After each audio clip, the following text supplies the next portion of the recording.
Parmi les noms suisses les plus populaires dans l'horlogerie figure Tissot. Et aujourd'hui, nous répondons à la question « Lequel est le meilleur ?» Au cours des derniers mois, nous avons organisé un tournoi de montres voté par beaucoup d'entre vous afin de déterminer la meilleure montre de Tissot parmi une large sélection de près d'une centaine de modèles issus de la collection contemporaine de la marque. Nous vous avons demandé de soumettre votre top 20 à partir de cette liste complète de montres. Dès lors, nous avons établi une sélection finale de 32 montres qui s'affronteraient dans le tournoi. Le tableau du tournoi a été construit de manière à ce que la montre la plus sélectionnée occupe la tête de série numéro 1, puis les suivantes jusqu'à la 32e, qui était la moins sélectionnée.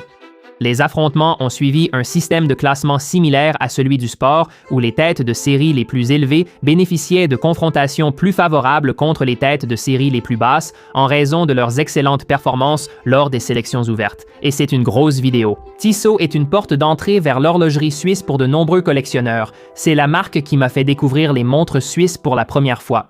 Et alors que nous présentons notre sélection de 32 montres, si vous voulez voir un article de blog complet où nous analysons réellement tout le tableau en examinant chaque modèle correspondant aux différentes têtes de série, nous allons tout vous montrer et indiquer où cliquer pour voir chaque variante dans l'ordre. C'est idéal pour suivre le tournoi tout en découvrant les modèles de façon interactive pour vos achats.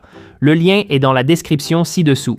Ce sera une excellente ressource pour vous et une façon amusante de suivre les résultats du tournoi au fur et à mesure. Alors commençons d'abord avec notre sélection de 32 montres. En commençant par la 32e position de notre tournoi, nous avons la T-Race automatique de 41 mm qui a reçu 24,1% des votes. Passons maintenant à la 31e place, la C-Star 1000 automatique de 43 mm avec 25% des votes. La 30e place est occupée par notre première PRX, la première de plusieurs sur cette liste. Il s'agit de la PRX 40 mm Powermatic en PVD doré avec 26,7%. À la 29e place, nous avons la Classic Dream automatique de 40 mm en PVD doré avec 27,1%. À la 28e place, la Gentleman à lunettes dorées automatique de 40 mm avec cette teinte marron et rose. Elle arrive avec 28,7% des votes, soit. À la 27e tête de série, la C-Star 1000 revient encore, cette fois en 40 mm avec l'automatique PVD, obtenant 30,2% des votes. Une autre C-Star 1000 arrive ensuite avec la version GMT 40 mm Quartz, 31,2%. PRX 40 mm à la 25e tête de série. Il s'agit de la version à Quartz avec 33,4% des votes. À la 24e tête de série, nous avons une montre aux couleurs éclatantes. Voici la Citroën à 41 mm avec 33,8% des votes. La Gentleman Open Heart occupe la 23e position. Voici le boîtier de 40 mm qui obtient 34,8% des votes. À la 22e position, nous avons la PRC 100 Solar 39 mm qui obtient 36,2% des votes. La PRX 35 mm Powermatic, c'est 39,9% prenant la 21e position. À la 20e tête de série, nous avons la Coq Open Heart 39 mm. Celle-ci obtient 40,4% des votes. Une autre montre habillée à la 19e position. Il s'agit de la Chamade TRL automatique de 42 mm avec 40,7%. La Classic Green suit avec un boîtier de 40 mm dans la version automatique, obtenant également 40,7% des votes. À la 17e tête de série, nous avons la série Héritage, la Héritage 1973 qui arrive avec 42,9% des votes pour le top 20. Maintenant, nous regardons le top 16, donc la moitié supérieure du tournoi. Voici la RP 516 automatique de 38 mm qui reçoit 47% des votes pour le top 20. Maintenant, nous avons un modèle plus récent qui a été lancé l'année dernière. Voici la PRX en acier damassé de 38 mm qui obtient 47,6% et se trouve à la 15e position. Ensuite, une autre PRX. Voici la 14e tête de série, la PRX Titane 38 mm, une autre variante bicolore avec 52,8% des votes. 13e tête de série, encore une lock, nous avons l'automatique de 39 mm avec 52,9% des votes. La balade arrive ensuite à la 12e position, la version automatique de 39 mm, obtenant 55,2% des votes. Le chronographe PRX, avec son boîtier plus grand de 42 mm, arrive avec 55,3% des votes à la 11e tête de série. En regardant maintenant les 10 premières positions, nous avons la PRX Carbon de 40,5 mm. Elle obtient 59,6% des votes dans le top 10. Maintenant, dans le top 10, nous avons la RP 516 chrono automatique de 41 mm qui obtient 61,5% des votes. La ligne Visodate vient d'être mise à jour. Ma première Tissot était une Visodate. Voici une nouvelle version automatique de 39 mm qui récolte 61,5% des votes. La Seastar 1000 fait son retour après avoir vraiment dominé quelques-unes des places du bas du tableau. Voici l'automatique de 40 mm qui obtient 63,1% des votes du top 20. Nous retrouvons héritage à la 6e tête de série. Le chronographe Telemeter 1938 de 42 mm obtient 67% des votes du top 20. Dans le top 5 figure un modèle Gentleman automatique de 38 mm atteignant 67,2%. Pour continuer, un autre modèle Gentleman est 4e tête de série. L'automatique 40 mm avec 67,7%. Donc, c'est très serré, 38 ou 40 mm, c'est essentiellement du pareil au même entre ces deux-là. Et maintenant, nos trois derniers, la PRX Titan 38 mm obtient 68,2% des votes dans le top 20. Et ensuite, en deuxième position, la PRX 40 mm Powermatic avec 75,6% des votes dans le top 20. Et puis, de façon surprenante, la première tête de série du tournoi, je ne m'attendais pas à ce qu'elle soit aussi haut placée, mais c'est vous qui avez voté pour cela. Il s'agit de la Heritage 1938 automatique 39 NMA qui a obtenu 77,5% des votes dans le top 20. Maintenant, pour une petite analyse de ce à quoi ressemblait la sélection et pour essayer d'y voir plus clair, la PRX a mené la danse avec la plus grande représentation d'une seule collection, avec 9 modèles. Elle représentait pratiquement toutes les tailles de boîtiers disponibles, au moins dans la plage de 35 à 42 mm.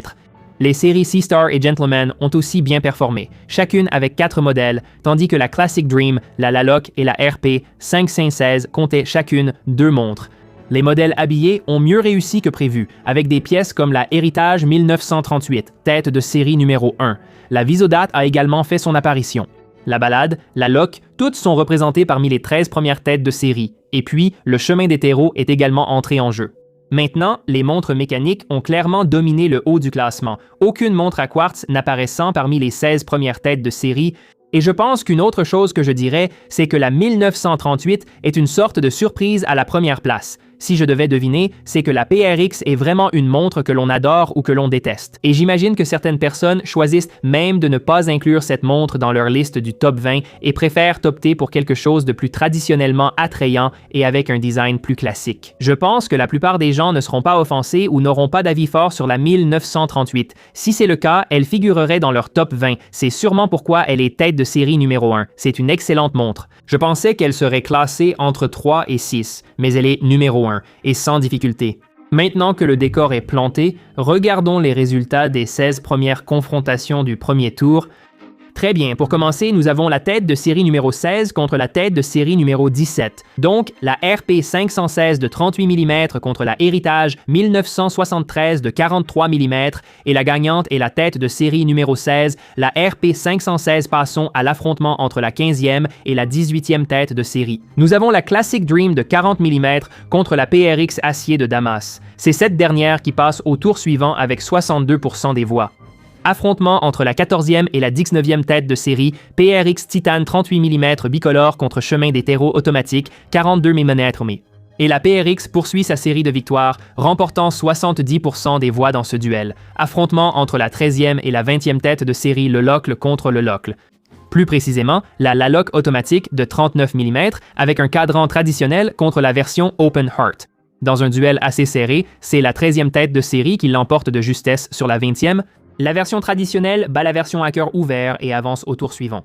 Maintenant, nous avons notre duel entre la 12e et la 21e tête de série, la Breguet automatique de 39 mm contre la PRX Powermatic de 35 mm, tête de série 21, et la gagnante est la tête de série 21. Nous poursuivons avec la première surprise du tournoi qui remporte 58% des voix, victoire facile pour la tête de série la plus basse. Ici, c'est la 11e contre la 22e tête de série, la PRX Chrono 42 NMA contre la PRC Sensolar. Celle-ci revient à la tête de série la plus haute. La PRX Chrono passe avec 67% des voix. Maintenant, nous avons la Carbone contre la Gentleman, 10e contre 23e tête de série. Il s'agit précisément de la Gentleman Open Heart. Et la Carbone passe avec 65% des voix. Les écarts commencent à se creuser un peu plus avec les positions de tête de série. Nous avons maintenant la 9e contre la 24e, RP 516 chrono contre la Citeral 41 mm et c'est la performance la plus dominante jusqu'à présent. 81% des voix vont à la RP 516, Citeral rentre à la maison. Maintenant, nous avons la Visodate, classée 8e, qui affronte la PRX Quartz 40 mm, classée 25e, et le gagnant entre ces deux-là sera encore la PRX. Une autre surprise, la 25e tête de série continue. La 8e tête de série rentre à la maison dès le premier tour. 2 surprises jusqu'à présent, les 2 fois la PRX qui ne fait aucun cadeau. Maintenant, nous avons la 7e tête de série, la CS-Star 1000 automatique de 40 mm qui affronte une autre CS-Star. Il s'agit de la version GMT Quartz de 40 mm et c'est l'automatique qui l'emporte. La 7e tête de série passe au tour suivant avec 65% des voix 6 contre 27. Télémetteur 1938 chrono contre C-Star, 1000 automatique PVD de 40 mm. Une victoire facile pour la télémetteur. La 6e tête de série passe au tour suivant avec 74% des voix, 5 contre 28. Gentleman 38 automatique contre Gentleman avec lunettes dorées de 40 mm. Qui va l'emporter? Décisif et sans appel lors du vote. Nous avons 80% pour la 5e tête de série, la traditionnelle 38 mm. Maintenant, est-ce que la 4e tête de série, le Gentleman 40 mm, peut aussi bien s'en sortir dans son duel contre la 29e tête de série, la Classic Dream 40 mm? Et le gagnant est encore une fois le Gentleman, avec 78% des voix. 3e contre 30e, PRX Titan, 38 mm contre PRX, 40 mm, Powermatic Finition doré, PVD. Et c'était en fait le duel le plus déséquilibré du premier tour. PRX Titan, domination totale, 86% des votes en sa faveur. Et maintenant, la 2e tête de série, la PRX Powermatic 40 mm affronte la C-Star 1000 en 43 mm. Et encore une victoire facile et décisive pour la tête de série la mieux classée, la PRX 40 mm obtient 85% des votes. Et maintenant, la tête de série numéro 1 contre la tête de série numéro 32, la Héritage 1938 39 mm affronte la T-Race 41 mm. Et ici, nous avons encore un duel déséquilibré. La tête de série numéro 1 passe avec 86% des votes. Donc, alors que nous entrions dans le premier tour, la PRX menait la charge. Et au premier tour, ils ont dominé, ne perdant qu'un seul duel. Et c'était contre un autre adversaire PRX. Donc, dans le duel 3 contre 30, donc cela a du sens avec 8 d'entre eux toujours en lice dans le tournoi. Ils ont aussi causé les 2 seuls bouleversements du premier tour. Après l'élimination de la Visodate, il n'en reste plus dans le tournoi. Cela a provoqué l'un des plus grands bouleversements de l'histoire du tournoi, peu importe la marque ou la gamme de prix que nous avons examiné par le passé. La série Héritage s'est bien débrouillée, notamment la Héritage 1938, il y en aura moins que la PRX, mais elles ont excellé et continuent toutes deux. Maintenant, en parlant de continuer, regardons le 2e tour. Donc, 8 autres affrontements ici. Et nous commençons avec la 6e tête de série contre la 11e tête de série. C'est la Télémetteur 1938 contre la PRX Chronographe. Donc, le duel de 2 chronos, qui va l'emporter? PRX ou l'esprit héritage de la Télémetteur 1938. Et le gagnant, avec 54% des voix, c'est la 6e tête de série qui continue. Télémetteur 1938. La série héritage avec la Télémetteur s'en sort bien. Place à la 3e tête de série face à la 14e. PRX Titan 38 mm contre PRX Titan 38 mm bicolore. J'aime bien cette confrontation. Donc, c'est intéressant ici. Nous avons 38 contre 38. Quelle couleur de cadran les gens apprécient-ils le plus? Et ils préfèrent le bleu dans 67% des cas. La 3e tête de série passe au tour suivant. Maintenant, 7 contre 10, C10. CS-Star 1040 mm automatique contre la PRX Carbone. Qui va l'emporter? La 10e tête de série passe au tour suivant. Nous avons une surprise ici. Et bien sûr, c'est grâce à une PRX. 54% des votes vont à la PRX Carbone dans ce duel. 2 contre 15. PRX 40 mm contre PRX acier de Damas. Nous avons encore un test intéressant ici. Différence de métal et de taille, mais la PRX acier de Damas est trop niche, on dirait, pour ce duel. Et la PRX 40 mm passe à l'étape suivante avec 65% des voix. 5e tête de série contre la 21e. Si vous vous souvenez, la PRX 35 mm a créé une belle surprise au premier tour. Est-ce que cela peut continuer avec le Gentleman automatique de 38 mm qu'il affronte? Et il a tout juste dépassé la PRX 35 mm, 51% des voix vont au Gentleman de 38 mm. C'était un duel serré. Les 35 mm auraient sans doute dû être mieux classés dans ce tournoi. On voit maintenant les conséquences dans ce tour. Il a failli atteindre les 8 derniers. Maintenant, numéro 4 contre numéro 13. Gentleman 40 mm contre le Locle 39 mm. Et dans ce duel, Gentleman l'emporte facilement. La tête de série numéro 4 passe avec 74% des voix. Maintenant, la tête de série numéro 25 contre la numéro 9. Donc, RPX Quartz 40 mm contre la RP 516 Chrono 41 mm et la RP 516 passe avec 54% des voix. Et maintenant, nous avons la Héritage 1938, la tête de série numéro 1 contre la RP 516 automatique de 38 mm. Donc, la version 3 aiguilles et la Héritage 1938 passent avec 72% des voix. Récapitulons donc le deuxième tour. Lors de ce tour, plusieurs modèles PRX ont été éliminés. Il n'en reste plus que 3. Je pense que ce qu'il faut retenir pour la PRX, c'est qu'il y a un large éventail d'engouement entre les modèles les plus populaires et ceux qui le sont moins. Maintenant, Gentleman a remporté ses 2 duels et la série Héritage continue sur sa lancée. Donc, nous avons ici un mélange assez intéressant. Il ne reste plus beaucoup de PRX. Je m'attendais à ce que ce soit très axé sur la PRX, mais nous avons un plateau assez équilibré. Passons donc au quart de finale. Pour commencer, nous avons la 3e tête de série contre la 6e. La PRX Titan contre la Telemeter 1938. Qui va l'emporter? La Telemeter et toute la série 1938 s'en sortent très bien, mais la PRX continue. La version Titan obtient 62% des voix. 2e tête de série contre la 10e. PRX contre PRX, la Powermatic 80 en 40 mm face à la PRX Carbone. Et la Carbone, tout comme la Damas lors du tour précédent, rentre à la maison. 71% des voix vont à la traditionnelle Powermatic 40 mm de la famille PRX. Celle-ci est en fait responsable de la pire défaite de ce tour.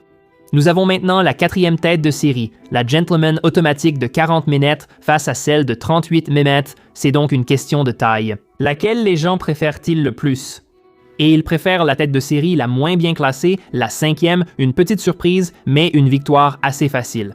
Maintenant, nous avons la Héritage 1938 contre la RP 516 Chrono, et le gagnant avec 58% est la tête de série numéro 1. Elle passe en demi-finale, et officiellement, nous avons notre carré final. La RPX a encore 2 modèles en lice. Il nous reste un Gentleman à 38 mm, et la Héritage 1938 continue l'aventure. Voilà donc notre carré final. Qui sera en finale du championnat?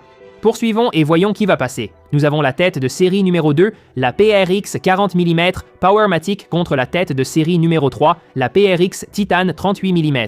C'est un combat de poids lourd, PRX contre PRX. Vous avez le modèle original qui a essentiellement créé l'engouement pour la PRX avec la version automatique de 40 mm. Et puis, vous avez le modèle qui a été demandé depuis si longtemps, une version de 38 mm. Maintenant, en titane, lequel les gens choisissent-ils? Et voilà. Le modèle le moins bien classé gagne encore. Le numéro 3 passe au tour suivant. La version en titane l'emporte. Le modèle de 38 mm l'emporte, obtenant 59% des votes. Et puis, pour notre dernière confrontation, cela va décider qui va affronter le PRX Titan 38 mm en finale. Nous avons la tête de série numéro 1, Héritage 1938 automatique 39 mm, qui affronte la tête de série numéro 5, le Gentleman 38 mm. Le Gentleman est passé de justesse la dernière fois et la tête de série numéro 1 est éliminée. La tête de série numéro 5 continue l'aventure. Le Gentleman 38 mm obtient 52% des voix et la tête de série numéro 1 est éliminée. Nous avons 2 surprises dans ce 4e tour. Et nous avons une finale avec des têtes de série inhabituelles qui s'affrontent. La tête de série numéro 3 et la numéro 5 vont jusqu'au bout. Il n'est pas surprenant que les collections présentes en finale soient le Gentleman et la PRX, 2 des plus populaires auprès des passionnés. Ce qui surprend davantage, ce sont les modèles précis qui atteignent la finale. Nous avons des variantes de 38 mm toutes deux, étant des versions plus récentes de la collection, avec la PRX en titane de 38 mm sortie l'année dernière et la Gentleman de 38 mm qui sera lancée en 2026. Est-ce une conclusion influencée par un biais de récence ou la preuve de l'évolution de ces modèles grâce à des améliorations progressives? Dans tous les cas, cela n'a pas vraiment d'importance. Nous avons un combat de championnat prêt, et le voici. La 3e tête de série, PRX Titan 38 mm contre la 5e tête de série, Gentleman 38 mm automatique. Affrontement poids lourd, 3e contre 5e tête de série. La PRX et la Gentleman sont 2 modèles phares recherchés des collectionneurs. Qui va l'emporter après des milliers de votes? Le gagnant de notre tournoi Tissot est... la 3e tête de série, la PRX Titan 38 mm, qui remporte le championnat avec 66% des voix. Le gentleman rentre chez lui sans baisser la tête après un très beau parcours. 38 mm semble être un succès et un excellent choix pour Tissot en tant que nouveau modèle cette année, mais il n'a pas pu surpasser la PRX Titan 38 mm et voilà, c'est le tournoi Tissot. La meilleure montre Tissot est la PRX Titan 38 mm selon vous tous. Je savais qu'une PRX allait probablement être en finale. Je ne savais pas si elle allait gagner, mais j'ai vraiment apprécié l'incertitude et l'équilibre dans ce tournoi. Je m'attendais à ce que la PRX domine pendant une bonne partie du tournoi. Mais dès la deuxième ou troisième manche, on a vu que la PRX était un peu plus forte en haut du classement et que le reste du tableau était complètement ouvert. Et on l'a vu lors de la finale avec le troisième contre la cinquième tête de série. Mais j'ai vraiment apprécié ce tournoi. Êtes-vous d'accord avec les résultats? Laissez un commentaire ci-dessous si vous n'êtes pas d'accord. Si vous êtes d'accord, vous pouvez aussi laisser un commentaire ci-dessous. Nous avons déjà organisé plusieurs de ces tournois. Il y a encore beaucoup de marques que nous pourrions encore couvrir, différents niveaux de prix que nous pouvons explorer. Dites-nous ce que vous voulez que nous fassions à l'avenir dans les commentaires ci-dessous. J'aime vraiment faire ça. Je prends plaisir à consulter les résultats et voir pourquoi vous votez. C'est un excellent moyen de comprendre les centres d'intérêt des collectionneurs à un moment donné autour d'une marque, car voir toutes ces montres aide à saisir ce que les gens pensent du paysage horloger. Donc, vous pouvez utiliser cela comme un élément de référence dans vos recherches, mais laissez un commentaire ci-dessous pour nous dire quelle marque vous aimeriez que nous abordions ensuite, ou une gamme de prix, un genre de montre. Dites-nous ce que vous voulez.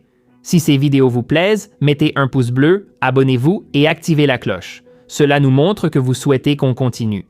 Allez aussi voir teddybaldo.com, revendeur agréé de plus de 35 marques. Chaque achat sur notre site bénéficie d'une expédition rapide, d'un service client dédié et d'une garantie constructeur complète sur tous les produits que nous proposons.